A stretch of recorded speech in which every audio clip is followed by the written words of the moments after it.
So this is the physical price that is paid when online disinformation campaigns are allowed to continue unchecked. Joining us now to cut through the propaganda is Liz Harrington, the national spokesperson for the Republican National Committee. Liz, I've seen some of your comments recently on social media. You've been critical of the way that CNN, among other media outlets, has handled broadly this outbreak, but specifically when it comes to holding China accountable for a lot of its actions. So why is it that CNN, for example, is issuing basically press releases coming out of China, taking their numbers for fact, I should say, and kind of explaining the same thing that China is trying to explain through their disinformation campaigns?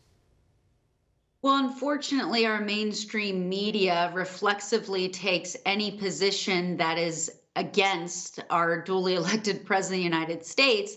But oftentimes, this makes them align with enemies of the United States. And so we've seen it again and again. This isn't actually a new phenomenon, but you would think during a global pandemic that was actually started and was born out of a communist regime's cover up, you would think they would have more clarity on these types of issues and have an interest in reporting the facts. But unfortunately, we've seen the mainstream media, we've seen New York Times and CNN and MSNBC taking the side of the honor of terrorists. If you remember when al-Baghdadi was killed, you had the New York Times basically running a piece saying, well, President Trump said he was whimpering and crying. Is that really true? To the effect that they were defending his honor and saying that, oh, it would be better if he wasn't.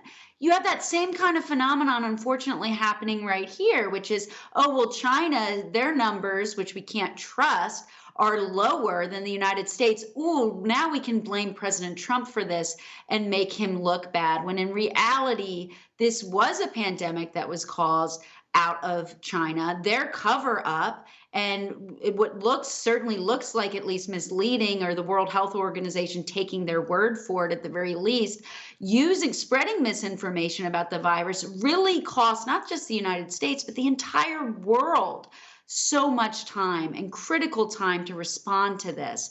So it's absolutely appalling to see mainstream media just taking and repeating and regurgitating talking points from an authoritarian regime just so they can try to score political points against an American president.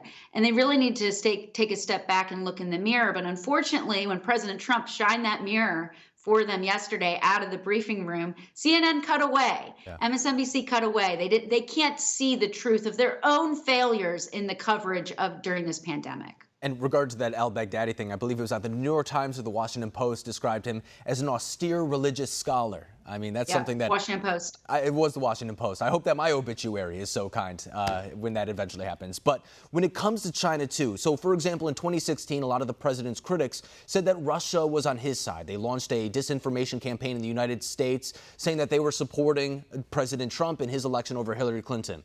Are there concerns from Republicans that China may be trying to do something similar in favor of Joe Biden? We've seen Joe Biden talk glowingly about China in the past. We know that he has more connections to China and would be more friendly from a trade standpoint. Are there concerns that China may be trying to launch an information campaign in the United States to hurt the Trump re-election effort? Well, it's very interesting after years of screaming about Russia and election interference. This entire time, anyone that could look at this objectively always knew the greater threat was China for every world affairs. And if you listen to what Attorney General William Barr just recently said, there's no question on any issue, whether it's not just election security, but it's issues of national security, issues of trade, stealing our intellectual property, militarily, across the board, China presents a much bigger threat than Russia ever did. And so Democrats, it's just amazing that they used and spread and knew it was disinformation, according to that footnote in the Horowitz Inspector General report against this president. We need to make sure that our elections are secure and safe. But we also need to get to the bottom of that, because it ties into your first question about this media bias against the president.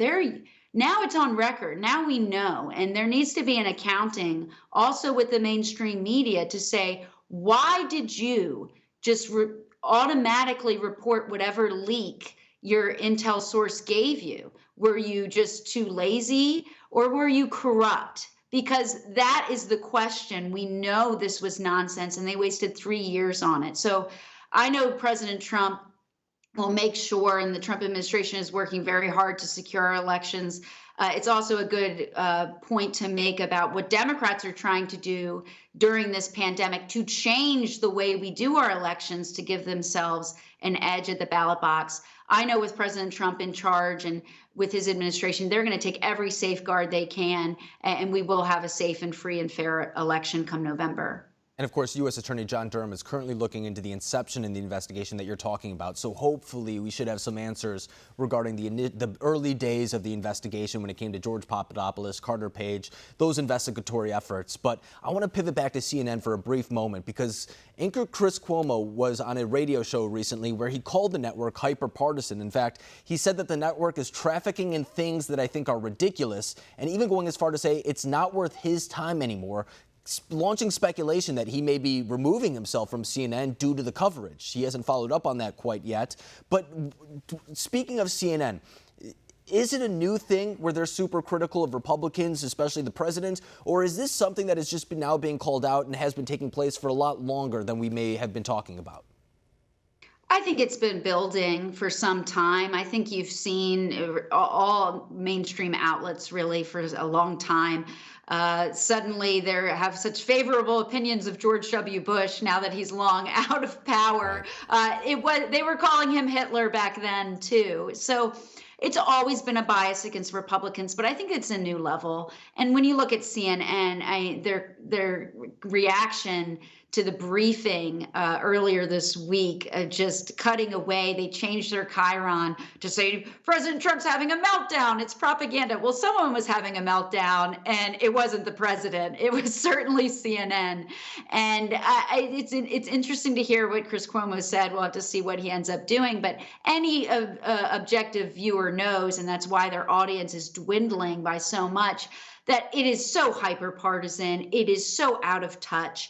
And they're not even really getting much support from Democrats and the far left, even though they're trading in all of their credibility. Their approval rating by the mainstream media is totally down the drain. You don't even have to go back to George Bush. Mitt Romney was villainized. He was called a racist as well when he was running, and now he's kind of a media darling for being an anti-Trumper in these times as well. So I think that these short cycles we forget about them, but I think they always return back to their roots. And I think you are exactly spot on for saying that the George Bush example is very well put, but we don't even have to go that far back. Liz Harrington, I really appreciate you coming on, breaking down the media coverage, helping us kind of get through the noise and get the news. Thank you very much.